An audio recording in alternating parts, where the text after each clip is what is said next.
Bienvenue à Sujet Capital, un balado mensuel à propos de la gestion passive de portefeuille et de la planification financière et fiscale pour les investisseurs à long terme. Vos hôtes pour ce balado sont James Parkin et moi-même, François Doyon-La Rochelle, tous deux gestionnaires de portefeuille avec PWL Capital. Au programme aujourd'hui pour l'épisode numéro 64, nous discuterons des points suivants. Tout d'abord, nous allons faire une mise à jour sur les performances des Magnificent Seven et des leçons potentielles à en tirer si on investit dans ce genre de titres. Ensuite, pour notre deuxième sujet, nous passerons en revue la lettre annuelle de Warren Buffett aux actionnaires de Berkshire Hathaway. Bonne écoute!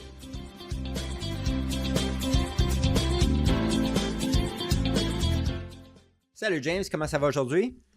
Bonjour François, ça va très bien, merci. Et toi? Ça va bien, merci. Donc, je vais commencer. Pour notre premier sujet aujourd'hui, on va regarder les performances des 7 magnifiques, ou en anglais des Magnificent Seven, et leur évolution depuis le début de l'année 2024. On va se demander si ça vaut la peine de pourchasser ces actions à succès. Oui, François, mais avant d'entrer dans le vif du sujet, je voudrais juste rappeler à nos auditeurs d'où vient cette étiquette accrocheuse pour ces actions très, très performantes. Ils se souviendront peut-être qu'au milieu des années 2010, l'acronyme FANG, F-A-N-G, a été popularisé par l'animateur financier Jim Cramer dans son émission Mad Money sur le réseau CNBC. Ouais. Et il l'a utilisé pour désigner un groupe d'actions, puis ça représente la première lettre de chacun des noms, fait qu'à savoir Facebook, qui est aujourd'hui Meta, Amazon, Netflix et Google, aujourd'hui qui est Alphabet. Et ça ces actions-là, ils affichaient à l'époque une croissance et des performances spectaculaires. Mais plus tard, dans cette décennie, Apple a été ajouté à la liste, donc ils ont ajouté une autre lettre A à l'acronyme pour être FANG. Puis, au début de l'année 2023, le terme FANG a été remplacé par The Magnificent Seven, donc les 7 magnifiques, pour désigner un groupe de 7 compagnies avec une méga capitalisation et qui dominaient les marchés financiers. Fait que les compagnies qui forment ce groupe sont Alphabet, donc Google, Amazon, Apple, Meta, l'ancien Facebook, Microsoft, Nvidia et Tesla. Fait que vous remarquerez que Microsoft et Nvidia ont été ajoutés, mais que Netflix a disparu. Ouais. Merci James pour ce bref historique. Je dois dire aussi que cet étiquetage là, par Wall Street, c'est pas nouveau, puisque ça a déjà été utilisé occasionnellement par le passé pour faire référence à des groupes d'actions dominantes sur le marché. Certains se souviendront de l'ère des .com à la fin des années 1990, ou à la période des Nifty 50 dans les années 1970. Maintenant, pour revenir aux 7 magnifiques, Magnificent Seven, on a souligné dans le podcast numéro 59, lorsqu'on a examiné les résultats des marchés financiers en 2023, à quel point ces actions s'étaient bien comportées en 2023. On avait alors mentionné que leur performance en 2023 allait de 48% pour Apple à un extraordinaire 239% pour Nvidia. À l'exception d'Apple, leurs performances ont été plus de 2 fois supérieures à celles du S&P 500, qui a gagné près de 26% au cours de l'année 2023. Ces 7 titres, qui représentent près de 27% de la capitalisation boursière de l'indice S&P 500, ont contribué à près de la moitié des gains du marché américain l'année dernière. Exactement, François. Puis, à un moment donné, comme j'ai souligné en janvier dans le podcast numéro 59, au cours de la première moitié de 2023, ces 7 magnifiques ont généré tous les gains du marché américain des actions. Leur domination sur le marché à ce moment-là a certainement créé un engouement parmi les investisseurs, ce qui a incité plusieurs manufacturiers de fonds négociés en bourse à lancer des nouveaux produits conçus pour tirer profit d'un pari concentré sur ces 7 magnifiques. Seul l'avenir nous dira si ces FNB passeront le test du temps et s'ils seront des investissements rentables. Ceci dit, François, comment est-ce que ces 7 titres se comportent en 2024? Eh bien, James, en date du 24 mai, il y a des fissures qui commencent à apparaître parmi les 7 magnifiques, puisque les actions de Tesla et Apple sont en baisse depuis le début de l'année. Les actions d'Apple sont en baisse d'environ 1,1% et Tesla est l'un des titres les moins performants du S&P 500 avec une performance de près de moins 28% depuis le début de l'année. Le ralentissement de la croissance est apparemment la principale raison des difficultés pour les deux titres, là. Ben, qu'est-ce qu'il y en a des 5 autres titres, François? Ben, les 5 autres titres contribuent toujours à la belle performance de 11,2% de l'indice S&P 500 depuis le début de l'année. Encore une fois, en date du 24 mai, Nvidia reste le leader avec une performance là, vraiment étonnante, là, spectaculaire de 115%, ce qui est suivi par Meta à 32%. Les 3 autres titres performent aussi très bien avec des rendements de 25% pour Alphabet, 19% pour Amazon et près de 15% pour Microsoft. François, on a beaucoup parlé du poids de ces titres dans les 10 S&P 500 et la concentration et le risque que ça représente. Peux-tu nous donner le poids des 7 magnifiques aujourd'hui et même peut-être élargir au top 10 du S&P 500? Oui, ben, le poids de la capitalisation boursière des 7 magnifiques dans l'indice S&P est actuellement à près de 29%. Le titre le plus important, c'est Microsoft avec un poids de 7%, suivi d'Apple avec un poids de 5,6%. Il faut noter qu'en raison des piètres performances depuis le début de l'année, là, Tesla ne figure plus parmi les 10 premiers titres de l'indice S&P 500. Puis les 10 premiers titres du S&P représentent environ 32% de l'indice actuellement. François, peux-tu nous dire si cette concentration dans les 10 premiers titres, c'est vraiment un record historique pour l'indice S&P 500? Est-ce que les investisseurs devraient s'inquiéter? Ben, effectivement, James, cette concentration dans les 10 premiers titres est élevée, mais elle n'est pas particulièrement inhabituelle. D'après les données de Dimensional sur le marché boursier américain, des données qui remontent jusqu'à 1927, il y a eu des périodes où la concentration dans les 10 premiers titres était aussi élevée qu'aujourd'hui, même un peu plus. Par exemple, en 1940, les 10 premiers titres représentaient 33%. Je viens de mentionner qu'on était à 32%. 33% du marché américain. Des concentrations similaires ont également été observées là, dans les années 30 puis à la fin des années 60. Je comprends ça, François, mais est-ce que tu penses que leur surperformance peut se poursuivre et est-ce que ces titres peuvent rester au sommet? J'ai lu récemment Michael Hartnett, qui est directeur général et stratège en chef des investissements de la grande banque américaine Bank of America Global Research. C'est lui qui a créé en fait l'étiquette Magnificent Seven, semblerait-il, et il a déclaré, je cite, « Ils ont tous des positions monopolistiques ou oligopolistiques, c'est un pouvoir de pouvoir fixer les prix, une capacité financière qui est vraiment extraordinaire, des bilans qui peuvent financer sans fin l'investissement dans l'intelligence artificielle, etc. » Qu'est-ce que tu en penses, toi, François? Est-ce que l'histoire des marchés boursiers nous a appris quelque chose à ce sujet? Pour répondre à ta première question, James, je ne sais pas. Est-ce que ces entreprises peuvent continuer à surperformer comme elles le font? Est-ce qu'elles peuvent rester au sommet? Pour moi, il y a juste l'avenir qui va nous le dire. Toutefois, je peux affirmer que historiquement, il y a toujours une rotation parmi les 10 premiers titres du marché boursier américain, puis dans tous les autres marchés internationaux d'ailleurs. Si on remonte à l'an 2000, à l'époque, les entreprises technologiques de pointe dominaient également le marché boursier américain et faisaient les manchettes. Les premiers 10 titres de l'indice S&P de l'époque comprenaient les géants de la technologie suivants: Microsoft, Intel, Lucent, IBM et Cisco.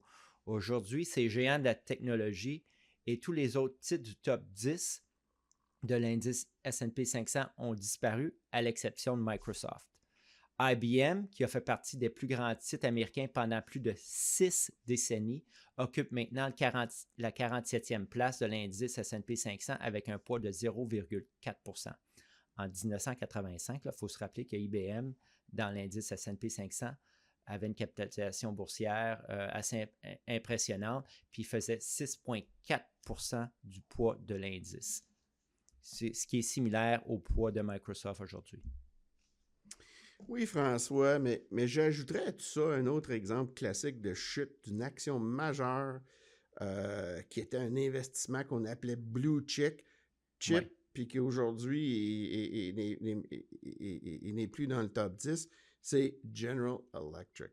Et cette société avait été dans le top 10 pendant 9 décennies, mais avec la crise financière de 2008, il a vraiment vu son modèle d'entreprise s'effondrer, puis encore une fois, pour de nombreuses raisons.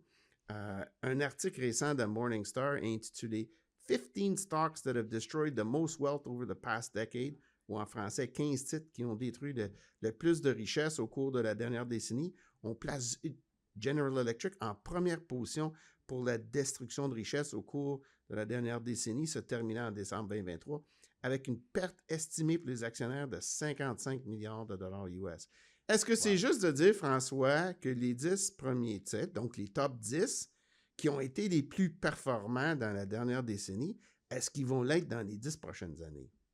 Ben, dans mon esprit, James, il n'y a aucun doute que ça va changer. Là. Ben, qu'est-ce que tu en dirais alors aux investisseurs, François, qui pourraient encore être tentés d'acheter ces actions? Ben, James, il est possible que ces titres-là continuent à surperformer à court terme. Toutefois, à long terme, je pense pas qu'ils puissent raisonnablement s'attendre à ce genre de rendement exceptionnel de la part des 7 magnifiques. Leur valorisation aujourd'hui est considérée comme élevée. Et lorsque on a une évaluation qui est élevée, les rendements futurs espérés, il faut s'attendre à ce qu'ils soient plus faibles. Les investisseurs doivent se rappeler que les rendements historiques annualisés de l'indice S&P 500 depuis 1926 ont été de 10,3 % et que seulement pour 2023, ces titres ont généré un rendement pondéré en fonction de la capitalisation boursière de 76 %. Les investisseurs ont souvent des attentes irréalistes en matière de performance pour ces types d'actions de croissance. À ce sujet, là, il y a Dimensional qui a publié une recherche puis qui a étudié la surperformance annualisée moyenne des entreprises avant et après la première année où ils sont devenus l'un des 10 plus grandes entreprises américaines. C'est quoi que le rapport de recherche de Dimensional nous dit, François? C'est quoi le résultat? Ben, de 1927 à 2023, le rendement annualisé moyen de ces titres pour les 10 années précédant leur entrée dans le top 10 a été supérieur de 11,8 % à celui du marché. Pour les 3 années précédant leur entrée dans le top 10, donc juste avant qu'ils rentrent dans le top 10, leur performance était supérieure à 27 % à celle du marché. Mais c'est là qu'est le catch. 3 ans après leur entrée dans le top 10, leur surperformance n'était plus que de 0,5 % supérieure à celle du marché. Et 10 ans plus tard, ces actions affichaient une sous-performance annualisée de 1,5 % par année en comparaison à celle du marché. Donc, ça prouve que tu ne peux pas deviner qui vont être les gagnants avant. Puis si tu investis après le biais de la récence, tu risques de ne pas faire d'argent comme autant que le marché. Effectivement, puis il y a d'autres recherches, là, James, que je veux souligner. Il y a une recherche similaire menée par Antti Petajisto, un PhD et ancien professeur à l'Université de Yale, qui aboutit à des conclusions similaires. Puis dans son article intitulé « Underperformance of Concentrated Stock Position », il a écrit, et je cite, « Pour les titres qui ont fait partie des 20 % les plus performants au cours des 5 dernières années, le rendement médian ajusté au marché des 10 années suivantes tombe à moins 17,8 %, soit une sous-performance de 1,94 % par an. Puis il ajoute, depuis la Seconde Guerre mondiale, le rendement médian ajusté au marché sur les 10 ans des récents titres gagnants a été négatif 93 % du temps. Donc, vraiment, François, sur la base de ces 2 rapports de recherche, je pense qu'on peut conclure que les investisseurs ne devraient pas courir après les performances passées de ces grands top 10 à succès. Effectivement. Ils devraient plutôt être très conscients des conséquences de leur peur de manquer le bateau. Je pense que les investisseurs devraient rester disciplinés pour éviter de commettre ce type d'erreur comportementale. Dans de tels moments, il est toujours bon de se référer aux sages paroles de Warren Buffett. En 2018, lors de sa réunion annuelle des actionnaires de Berkshire Hathaway, il a été interrogé par un investisseur sur le fait qu'il n'avait pas acheté du Microsoft.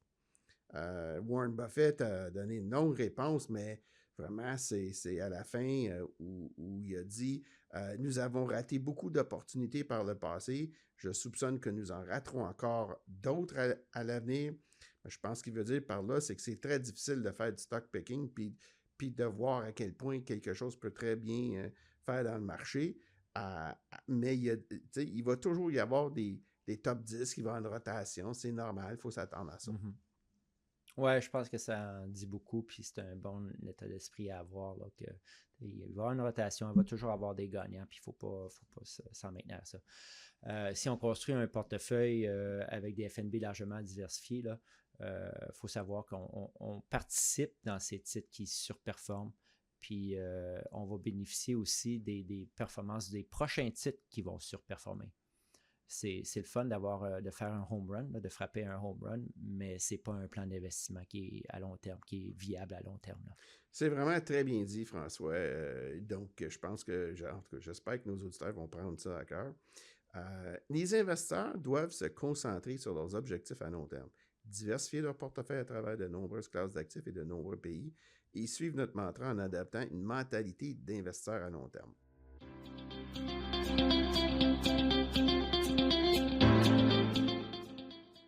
OK, pour notre prochain deuxième sujet, on va revoir la lettre annuelle de Warren Buffett aux actionnaires de Berkshire. La revue de cette lettre est un rituel annuel pour de nombreux investisseurs. Warren Buffett écrit ses lettres depuis 1965. De nombreux livres sérieux ont été publiés au fil des ans qui étudient ces lettres pour résumer les sages paroles de Warren sur le thème de l'investissement. Je crois, James, qu'on a sauté la revue l'année dernière en faveur d'autres sujets, mais cette année, on a estimé qu'il était grand temps d'y revenir pour nos auditeurs. Pourquoi? Parce qu'on pense que tous les investisseurs, y compris nous-mêmes, qui ont une philosophie d'investissement disciplinée, peuvent apprendre des idées de Warren. Absolument, François. Pour moi, la lecture des lettres annuelles de Warren Buffett est toujours fascinante. C'est vraiment un plaisir, en fait. On se rend compte que les entreprises détenues par Berkshire peuvent être expliquées dans un langage très simple.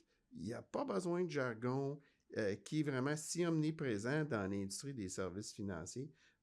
Warren est un maître communicateur. Mm-hmm. Oui, il écrit ses lettres depuis près de 60 ans. Je pense que leur lecture offre une belle perspective historique, puis c'est une perspective qui est fascinante. Nos auditeurs doivent savoir qu'elles sont toutes facilement accessibles en ligne gratuitement. Ça, c'est vraiment bien. Alors, James, par où veux-tu commencer pour la revue de la lettre de cette année? Bien, cette année, François, il y a beaucoup de choses à dire parce qu'il y a beaucoup de nouvelles. Dans la lettre de 2023, en fait, Warren a écrit un hommage à son défunt partenaire et qui est décédé dans l'année à 99 ans. Et je cite, Charlie était l'architecte de l'actuel Berkshire et j'ai agi en tant qu'entrepreneur général pour mener à bien la construction quotidienne de sa vision. Ouais, le décès de Charlie Munger, son partenaire de longue date, a été un événement majeur dans le monde de Berkshire cette année. Nombreux sont ceux qui ne se rendent pas compte de l'importance du rôle que Charlie Munger a joué dans le partenariat. Oui, mais François, pour nos auditeurs, donc je citerai à nouveau Warren dans la lettre de 2023. Néanmoins, Charlie, en 1965, m'a rapidement conseillé. Warren, oublie l'idée d'acheter une autre société comme Berkshire. Il avait acheté Berkshire, puis c'était une société qui était en trouble. Mais maintenant que tu contrôles Berkshire, ajoute-y des entreprises merveilleuses achetées à des prix justes et renonce à l'idée d'acheter des entreprises justes à des prix merveilleux. En d'autres termes, abandonne tout ce que tu as appris de ton héros Ben Graham. Ouais, pour nos auditeurs, Ben Graham est connu comme étant le père de l'investissement axé sur la valeur. Il a écrit 2 papiers à la base de la discipline. Là. C'est Security Analysis avec David Dodd et The Intelligent Investor.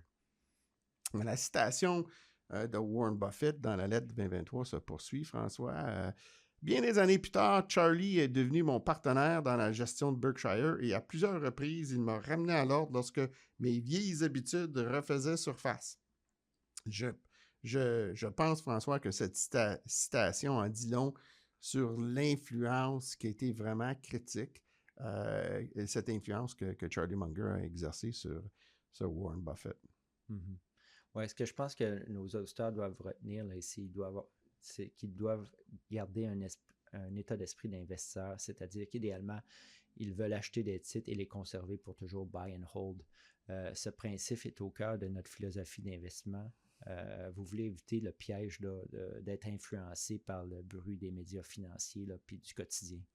Pour nos auditeurs qui voudraient en savoir plus sur Charlie Munger, il y a un excellent livre intitulé Poor Charlie's Almanac, The Wit and Wisdom of Charlie T. Munger, qui est édité par Peter Kaufman. La 4e édition, vient d'être publiée.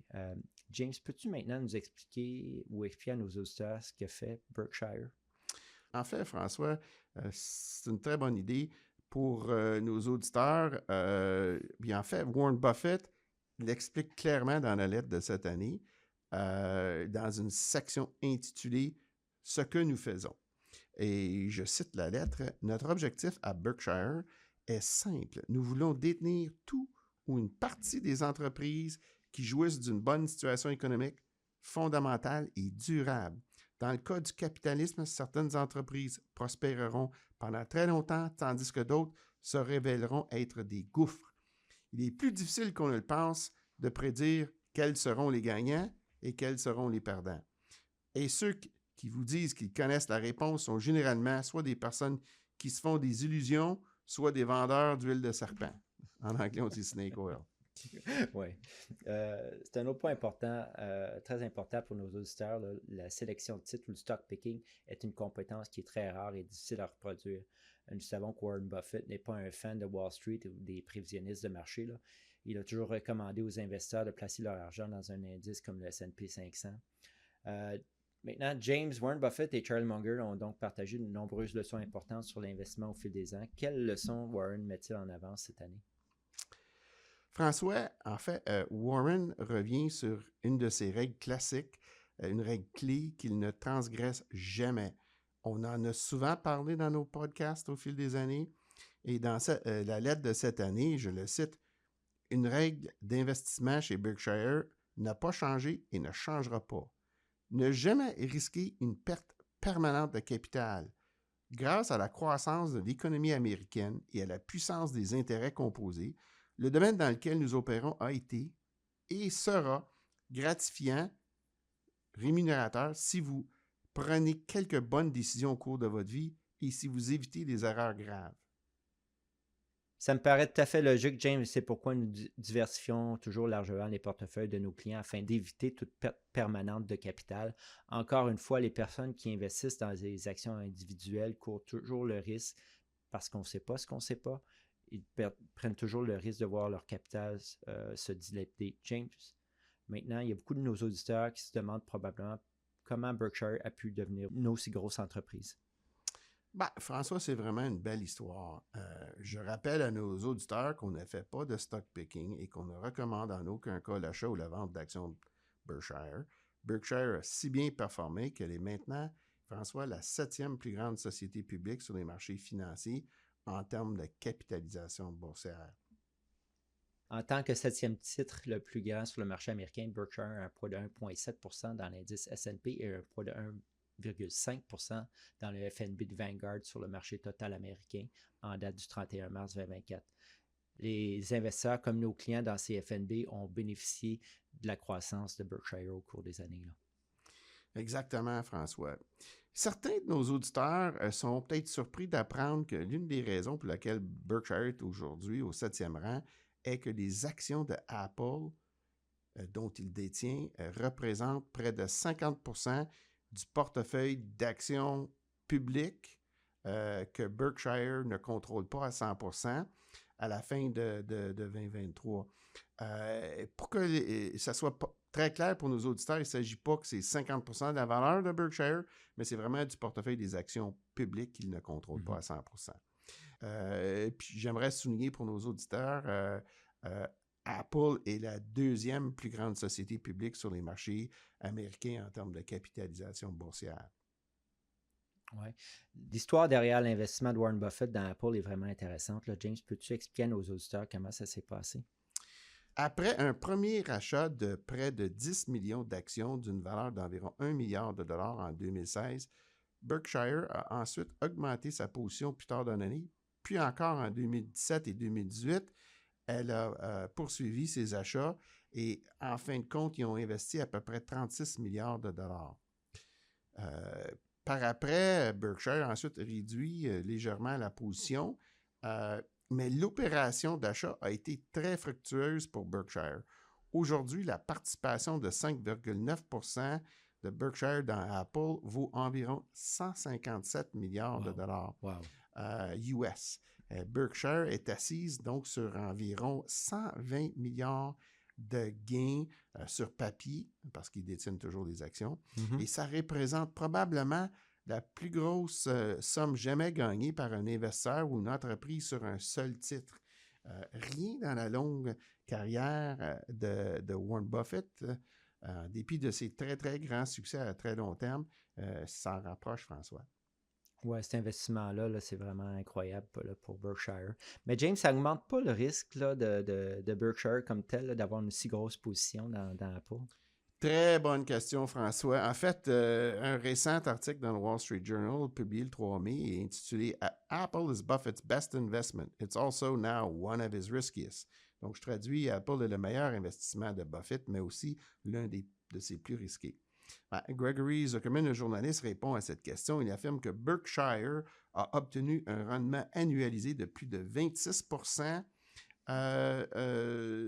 grâce à Apple, dividendes compris, dépensant un gain de 12,9% pour le S&P 500 au cours de la même période. Pour répondre à la question que tu as posée, François, à savoir si le titre de Berkshire est désormais plus risqué, c'est vraiment mal comprendre la façon dont Warren Buffett conçoit l'investissement. D'une part, comme tu le soulignes, François, les grandes entreprises qui sont dans le top 10 avec le temps commencent à sous-performer par rapport au marché. La position d'Apple, en fait, c'est un pari concentré. On sait tous que Warren Buffett est un adepte de la discipline du buy and hold pour toujours. Ceci dit, il a déjà commencé à réduire sa position. Ouais. Historiquement, là, Warren Buffett et Charlie Munger ont évité les titres de technologie. Ils disaient que c'était trop difficile à évaluer. Qu'est-ce qui a changé là, pour faire l'achat dans Apple? Ben, en fait, François, pour moi, c'est un exemple parfait pourquoi il est si difficile d'être un stock picker. Chris Davis, qui siège au conseil d'administration de Berkshire, est cité dans le même article du Wall Street Journal. Il a déclaré « La capacité de Warren à changer d'avis est un atout majeur, car c'est ce que les investisseurs trouvent le plus difficile à faire. La plupart d'entre nous, on s'ancre dans nos déclarations passées, mais Apple est un exemple puissant de l'importance d'être ouvert au changement. » En effet, Warren Buffett a démontré, selon moi, François, au fil des ans, qu'il possède la capacité unique de prendre la décision de vendre si les fondamentaux sous-jacents changent. Un exemple parfait, dans la lettre de cette année, Warren Buffett a admis avoir commis une erreur majeure avec Berkshire Hathaway Energy, un investissement qu'il contrôle à 100%. Pour cette société, l'environnement réglementaire est devenu très compliqué et avec les changements climatiques, et ça change vraiment les perspectives économiques. Et il dit même qu'il regrette son investissement. Ouais, Berkshire est si grand que l'univers des entreprises là, qu'il peut acheter en quantité suffisante pour affecter ses rendements est assez limité. Apple, avec une valeur au marché de près de 600 milliards de dollars US au début de l'année 2016, quand il a fait ses premiers achats, répondait à ce critère. Il est quand même étonnant que, malgré qu'il n'a pas été un investisseur de la première heure dans Apple, qu'il a gagné autant d'argent avec ce titre-là. Maintenant, James, qu'est-ce que Warren Buffett dit sur les perspectives de croissance de l'action de Berkshire dans le futur? Ben, Warren Buffett est très clair sur les perspectives. Dans sa lettre de 2023, il prévient que Berkshire Hathaway n'a aucune possibilité de réaliser des performances extraordinaires. Il faut penser qu'il affirme ceci en comparaison avec l'indice du S&P 500. Il a déjà souligné à plusieurs reprises au fil des années que la taille de Berkshire, et puis je souligne, François, que la société a terminé l'année 2023 avec plus de 560 milliards de dollars de capitaux propres sur son bilan, mais cette taille limitera sa croissance future. Fait que enfin, précisément, en 1984, Buffett avait prévenu que Berkshire était suffisamment grande pour que sa croissance commencerait à ralentir. En 1990, il a répété un sentiment assez similaire. Il s'est exprimé en disant « Un taux de croissance élevé finit par forger son propre ancrage. » Mais la société a très bien performé depuis. Oui, effectivement, James, malgré ce qu'il a dit à l'époque, le titre de Berkshire a connu une croissance spectaculaire là, depuis à partir de 84. Ces dernières années, les performances Berkshire, par contre, ont été plus proches de celles du marché. En 2023, les actions de Berkshire ont rapporté 15,8 %, près de 16 contre 26,3 % pour le S&P 500. Mais cependant, là, jusqu'à présent, cette année, en 2024, les actions de Berkshire ont dépassé le marché. Mais qu'est-ce que doivent retenir nos auditeurs de tout ça, James? Il y a plusieurs leçons importantes à tirer, François. Tout d'abord, ce que Warren Buffett a réalisé avec Berkshire est quelque chose d'inégalé par aucun autre investisseur. C'est un exemple parfait d'un talent de stock picker qui a su surpasser le marché sur le long terme. Le marché étant mesuré par le S&P 500. Ce talent est très rare et très difficile à trouver à l'avance. Warren Buffett a toujours dit que la meilleure option pour les investisseurs est d'investir dans un indice comme le S&P 500. Il est très clair que pour obtenir les meilleurs résultats, les investisseurs doivent adopter un état d'esprit d'achat et de conservation et éviter la dilapidation de capital. Oui, éviter le market timing. Exact. La deuxième leçon pour nos auditeurs, François, nous vient de Jason Zweig, qu'on a souvent cité dans notre podcast. C'est un journaliste et auteur qui a écrit récemment dans le Wall Street Journal le 3 mai. Son article était intitulé « Warren Buffett ne se contente pas de choisir des bons titres ». En fait, il déclare dans cet article, et je cite, « La recherche d'un excellent stock picker est nécessaire, mais pas suffisante. » En plus de que c'est très difficile à trouver cette personne-là, il faut trouver la personne qui n'est pas un pickpocket. Hein? Dans cet article, il souligne que si l'on compare Warren Buffett au fonds de couverture ou au fonds de capital privé et à leurs frais scandaleusement élevés, les investisseurs doivent se méfier des gestionnaires de fonds qui se présentent comme agissant exactement comme Warren Buffett. Oui, c'est une leçon qui est très, très importante pour nos auditeurs, James. Très souvent, dans les médias financiers, on entend toujours dire, ou on entend souvent dire, on investit comme Warren Buffett. En réalité, ce n'est pas le cas. Comme le souligne Jason Zweig dans son article, pour Buffett, et puis je cite, pour Buffett, sa stratégie commerciale a engendré une structure qui le distingue des autres gestionnaires de fonds et qui a permis aux actionnaires de Berkshire de gagner beaucoup d'argent. Il va même jusqu'à calculer l'impact pour les actionnaires de Berkshire si elles avaient facturé des frais de gestion similaires à ceux des fonds de couverture, des hedge funds. Voici un autre extrait de l'article. En d'autres termes, si Buffett avait facturé des frais de gestion similaires à ceux des fonds de couverture, les investisseurs de Berkshire n'auraient gagné qu'environ 10% de la richesse dont ils ont bénéficié jusqu'à maintenant. C'est vraiment incroyable, François. Il serait resté seulement 10% du gain réel pour les investisseurs. Donc, c'est 90% qui seraient partis en frais. Je pense qu'une des leçons à retenir, il faut vraiment se méfier des frais élevés. Puis surtout aujourd'hui, où le secteur des services financiers s'efforce de pousser les investisseurs vers des stratégies et faire des placements alternatifs. Mais ces fonds-là sont vraiment à faire et honoraires très élevés. Oui, puis étant donné que Berkshire est une société de holding qui est cotée en bourse, là, et non un fonds commun de placement ou un fonds spéculatif ou un hedge fund, elle ne prélève pas de frais de gestion. Jason Zweig souligne que le secteur de la gestion des fonds est structuré exactement à l'opposé. Il ajoute, Buffett n'a jamais eu à s'inquiéter que les investisseurs l'inondent de trop d'argent lorsque les marchés sont à la hausse ou qu'ils lui retirent lorsqu'il est à la baisse. La plupart des autres fonds disposent d'un capital inconstant. Berkshire dispose d'un capital qui est permanent. François, j'aimerais terminer ce segment en partageant avec nos auditeurs que je suis toujours étonné que les investisseurs continuent d'ignorer les conseils de Buffett. Ce qu'il recommande avant tout, c'est d'adopter un état d'esprit d'investisseur axé sur le long terme, d'investir et de détenir nos placements aussi longtemps qu'il est raisonnable de le faire et de s'assurer que l'on évite les fonds d'investissement dont les frais sont élevés. Cette liste sur la discipline d'investissement que préconise Warren Buffett est loin d'être exhaustive, mais je crois, François, ça résume l'essentiel. Oui, effectivement, je pense que ça résume l'essentiel. Donc, merci James d'avoir partagé ton expertise et ton savoir aujourd'hui. Ça m'a fait grand plaisir, François. Eh bien, c'est tout pour ce 64e épisode de Sujet Capital. Nous espérons que vous avez aimé. N'hésitez pas à nous envoyer vos questions et suggestions. Vous pouvez nous joindre par courriel à sujetcapital@commercialpwlcapital.com. De plus, si vous aimez notre podcast, partagez-le avec votre famille et vos amis. Et si vous n'êtes pas abonné, faites-le s'il vous plaît. Encore une fois, merci d'être à l'écoute et joignez-vous à nous pour notre prochain épisode à paraître le 4 juillet.